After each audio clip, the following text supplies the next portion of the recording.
नमस्कार।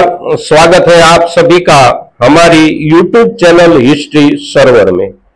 दोस्तों, वर्तमान आधुनिक युग में रोजमर्रा के जीवन यापन के छोटे से छोटे संसाधन से लेकर बड़े से बड़े औद्योगिक संयंत्र चलाने के लिए विद्युत शक्ति ही सबसे बड़ा शक्ति स्रोत है।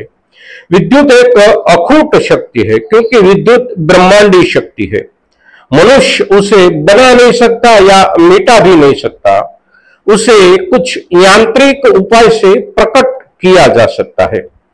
उसे प्रकट करने के लिए कोई भी स्थान विशेष या समय विशेष आवश्यक नहीं है। उसे कहीं पर भी और कोई भी समय प्रकट किया जा सकता है। उसके लिए निश्चित संयंत्रीकरण का स्थापन और संचालन सुनिश्चित होना चाहिए। संयंत्र से प्रकट की गई विद्युत शक्ति को कहीं पर भी पहुंचाया जा सकता है। एक निश्चित यांत्रिकी वहन तकनीक के जरिए उसका सुचारू वहन करके उसके प्राकट्य स्थान से दूर दराज स्थानों पर स्थापित विद्युत उपकरण को चलाया जाता है।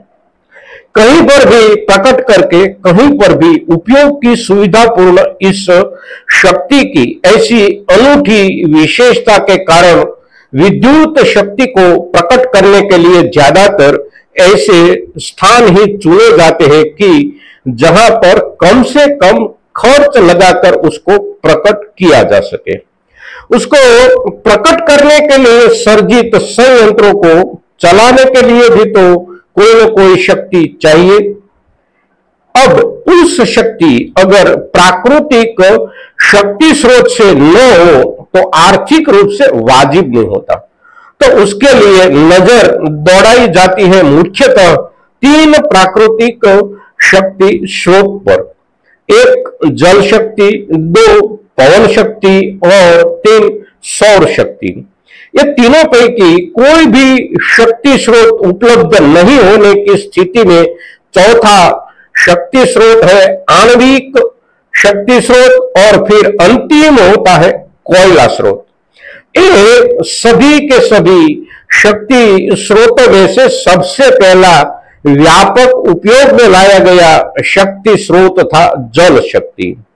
विराट जल राशि को वहन करने वाली नदियां के जल बहाव जहां ऊंचाई से ढलान की ओर जितना जोर से बहता हो उतनी ज्यादा गति शक्ति उसमें होती है, जिससे बड़े बड़े यंत्र को चलाना संभव होता है। प्राकृतिक रूप से ऐसी जल बहाव स्थिति जहां पर होती हो वहां पर उसका सीधा उपयोग किया जा सकता है, किंतु ऐसी संपूर्ण प्राकृतिक अनुकूल स्थिति जहां पर ना हो और जल प्रवाहिता उपलब्ध हो वहां पर योजनाबद्ध तरीके से जल को रोककर उसे नियंत्रित रूप में और निश्चित मार्ग पर निश्चित प्रमाण में बहाव अनुकूलन साधा जाता है, जो काम नदियों पर बांध निर्माण करके किया जाता है। ऐसी जल विद्युत परियोजनाओं का रोचक इतिहास हमारे देश में है और उस इतिहास की बुनियाद पर विकसित होता हुआ एक मजबूत विद्युत उत्पादन स्ट्रक्चर देश में स्थापित और कार्यरत है। दोस्तों, हमारे देश का सबसे पहला जल विद्युत केंद्र है दार्जिलिंग का सिद्रापोंग जल विद्युत केंद्र, जो स्थापित किया गया है सन 1897 में और उसकी विद्युत उपार्जन क्षमता थी 130 मेगावाट। उसकी स्थापना जब की गई तब वह परियोजना दार्जिलिंग नगर निगम की परियोजना थी। नेपाल से आती हुई 3 जलधाराओं का पानी उसके लिए उपयोग किया जाना था।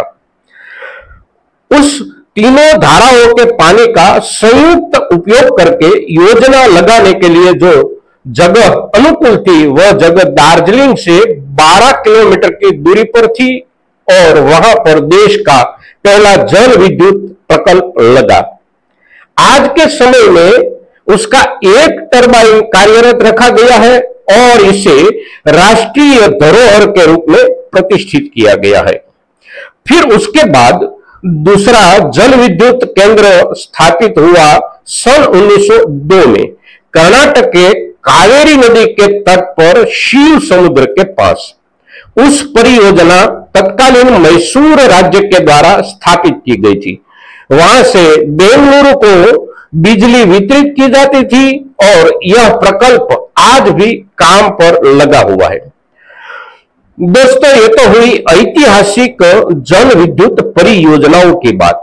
अब जानते हैं आधुनिक भारत के विशालकाय जल विद्युत प्रकल्पों के बारे में। भारत का एक बड़ा जल विद्युत प्रकल्प है टिहरी हाइड्रो पावर प्रोजेक्ट, जो उत्तराखंड राज्य स्थित भागीरथी नदी पर बना एक विशाल बांध से संलग्न है। वह जल विद्युत प्रकल्प की विद्युत उत्पादन क्षमता 2400 मेगावाट है।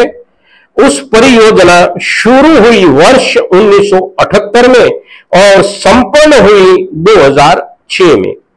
फिर उसके बाद का बड़ा जल विद्युत प्रकल्प है सुबनसिरी जल विद्युत प्रकल्प, जो ब्रह्मपुत्र नदी की सहायक नदी सुबनसिरी के ऊपर बिठाई गई परियोजना है और वह अरुणाचल प्रदेश राज्य में स्थित है। उसकी पावर जनरेशन कैपेसिटी करीब 2000 मेगावाट है। अरुणाचल प्रदेश राज्य में स्थापित अन्य छोटी बड़ी जल विद्युत परियोजनाओं के साथ इस योजना को मिलाने से अरुणाचल प्रदेश देश का सबसे बड़ा जल विद्युत उपार्जक राज्य बन जाता है। देश के संयुक्त जल विद्युत उत्पादन में अरुणाचल प्रदेश राज्य का हिस्सा 30% से भी अधिक हो जाता है। भारत की सबसे बड़ी जल विद्युत परियोजनाओं में से एक अग्रिम परियोजना है कोयना जल विद्युत योजना। कोयना जल विद्युत परियोजना महाराष्ट्र की कोयना नदी पर सतारा के पास स्थित है, जिसकी विद्युत उत्पादन क्षमता 1920 मेगावाट है। उसका निर्माण प्रारंभ वर्ष 1954 से शुरू होकर संपन्न हुआ वर्ष 1963 में।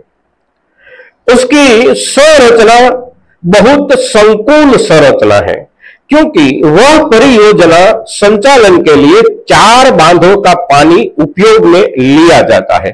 फिर उसके बाद की बड़ी और संकुल जल विद्युत परियोजना है नाथपा जाकड़ी प्रकल्प, जो हिमाचल प्रदेश में सतलुज नदी पर स्थित है। वर्ष 1993 से आरंभित यह परियोजना वर्ष 2004 तक में संपन्न हो गई। परियोजना का लोकार्पण किया गया था 28 मई 2005 को। तत्कालीन प्रधानमंत्री श्री मनमोहन सिंह ने इसे राष्ट्र को समर्पित किया। नाथपा जाकड़ी पनबिजली स्टेशन की क्षमता 1500 मेगावाट है और यह देश का चौथा सबसे बड़ा जल विद्युत प्लांट है। नाथपा जाकड़ी प्रकल्प एक ऐसा जल विद्युत प्रकल्प है कि रोके गए पानी को बहाकर टरबाइन चलाने के लिए बनाई गई टनलें इतनी लंबी है कि इस परियोजना को विश्व की सबसे लंबी जल सुरंग वाली योजना होने का श्रेय प्राप्त है। फिर उसके बाद भाखड़ा नांगल। तो भाखड़ा नांगल बांध देश की सबसे बड़ी जल विद्युत परियोजना पैकी एक परियोजना है। भाखड़ा नांगल की विद्युत उत्पादन क्षमता 1325 मेगावाट है। इस विशाल प्रकल्प की नींव रखी गई थी वर्ष 1948 में। बांध प्रकल्प तैयार हुआ 1963 में और अपनी पूर्ण विद्युत उत्पादन क्षमता के साथ काम करने लगा 1970 में। तो दोस्तों, आज के इस एपिसोड में हमने आपसे जो जानकारी साझा की है उसमें कुल 7 जल विद्युत प्रकल्प पैकी 2 प्रकल्प आज के हिसाब से बहुत ही छोटे प्रकल्प होने के बावजूद भी वह अपने आप में ऐतिहासिक महत्व रखते हैं। तो यहां हमारे आज के इस एपिसोड में एक महत्वपूर्ण ऐतिहासिक योजना के नाते उसका उल्लेख अनिवार्य है। जबकि बाकी 5 प्रकल्प आधुनिक और विराट प्रकल्प होने के कारण उसका महत्व देश के लिए विकास महत्व है। दोस्तों, हम मानते हैं कि आपको हमारा ये प्रयास एक अभ्यासपूर्ण जानकारी के हिसाब से आपको अवश्य पसंद आया होगा। आप सभी का हार्दिक धन्यवाद करते हुए आपको वचन देते हैं कि आने वाले दिनों में ऐसा ही कोई न कोई रसप्रद और अभ्यासपूर्ण एपिसोड के साथ आपके सामने हम प्रस्तुत होंगे। जय हिंद, जय भारत।